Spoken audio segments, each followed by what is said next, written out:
Attempts to stop drug and alcohol abuse has been around since the 1800s. One of the earliest movements towards reformation was the temperance movement, which started in 1864. The goal of the movement was to promote abstinence and enact alcohol laws. The most common reason people abuse drugs and alcohol is to cope with mental and emotional stresses caused by factors such as relationships, school, and work. We asked George Mangelis, a drug and alcohol addiction therapist, how drugs are able to temporarily alleviate these stresses. Why do people use drugs? Because drugs work. You want to change the way you feel? Take a drug. Now, it doesn't solve any of the problems, and it doesn't work long term. But initially, when all the person wants is to feel different, unfortunately, drugs do that. Drug and alcohol abuse is a common yet difficult problem, especially amongst teenagers who are more impulsive and susceptible to peer pressure than adults.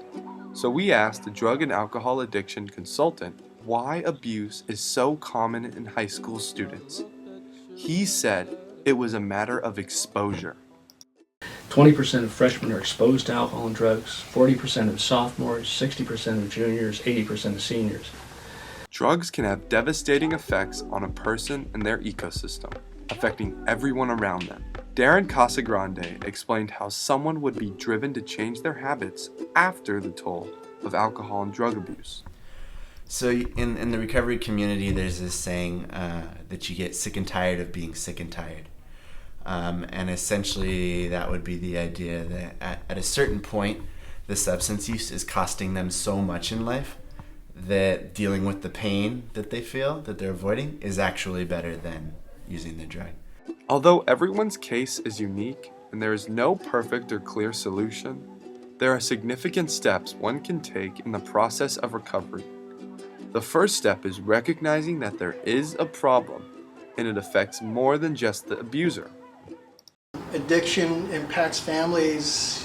There's a wake of damage and destruction that happens behind the person that's using, and that person is usually oblivious to it until they're made aware, right? And the consequences start coming. The next step is to seek a professional for help, to come up with a plan for recovery. An abuser should also surround themselves with people who are willing to help. David Leno, a drug and alcohol counselor at Summit Estates Rehab, said that his most successful cases of recovery involved a strong support network who want the abuser to become and stay sober. This motivates and helps keep abusers on track to recovery. Just setting up a really healthy support network, right? I mean, continual meetings and just having people around you who are like-minded and wanting to stay sober. So, it's usually the relapses come because people are trying to still live their old lives, right, in a sober fashion, but everybody they're around is still using. Overall, the recovery process of addiction is more than just quitting the use of drugs and alcohol.